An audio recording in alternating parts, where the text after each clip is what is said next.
Hello, my name is Dr. Gindi and I'm from Ascension Genesis Hospital, and I will be presenting a case of BRASH syndrome requiring emergent hemodialysis in a patient with no prior renal dysfunction. BRASH syndrome itself is an observable constellation of signs standing for bradycardia, renal failure, AV nodal blocking agents, shock, and hyperkalemia. The bradycardia present in BRASH is a result of decreased AV nodal blocking agents, the clearance in the setting of acute renal failure and hyperkalemia. Our case report today is of a 67-year-old female with a history of hypertension who presented from a rehabilitation facility with bradycardia. She was in the hospital 1 week prior for an orthopedic surgery and was discharged on labetalol and verapamil for her hypertension. On that day of discharge, she had baseline normal labs. When she presented 1 week later, she presented with lethargy, weakness, dyspnea requiring supplemental oxygen, and dizziness. Her vital signs on presentation showed a blood pressure of 83/40 with a MAP of 54 and was fluid responsive. Her heart rate was 45, a respiratory rate of 19, and an O2 sat of 100% on 4 liters nasal cannula. She denied nausea, vomiting, diarrhea, or any other symptoms at that time. Her initial ECG revealed a junctional bradycardia with a rate of 41 that was not responsive to atropine despite multiple attempts.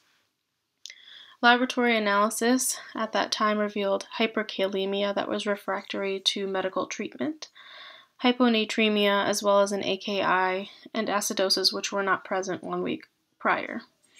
She received emergent hemodialysis with complete resolution of her electrolyte abnormalities and kidney dysfunction. Shortly thereafter, she returned to a normal sinus rhythm and did not require any further hemodialysis. If we take a look here in the middle, we have her EKG on presentation, and that showed a junctional bradycardia with a ventricular rate of 42 beats per minute, and did not have any ST segment elevations or depressions, and did have a QTc of 377 milliseconds.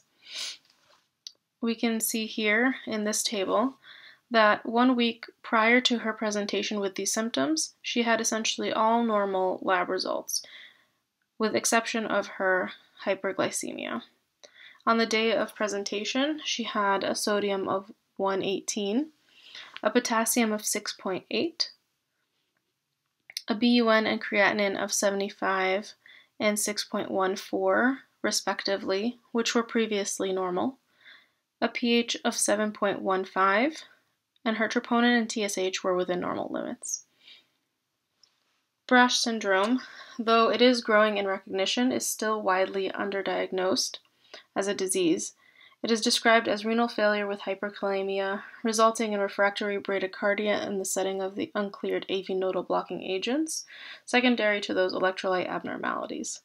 The precipitating factor of the acute renal failure in most cases are unclear. However, in this particular case, it's suspected to be dehydration in this patient who had no prior history of renal dysfunction and was not taking any NSAIDs or nephrotoxic agents. The syndrome itself is emergent and requires prompt intervention when it's recognized. Typical treatments for bradycardia do not solve the underlying issue, and emergent hemodialysis is necessary to prevent further complications and shorten the length of stay of the patient. As in this particular case, the patient's bradycardia was continuing to be refractory to conventional treatment and only resolved with dialysis, thus correcting her metabolic derangements.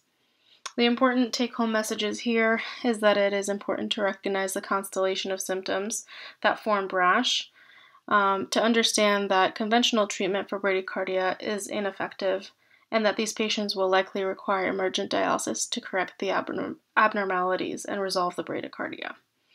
Thank you for your time. I hope you gained some knowledge in this case.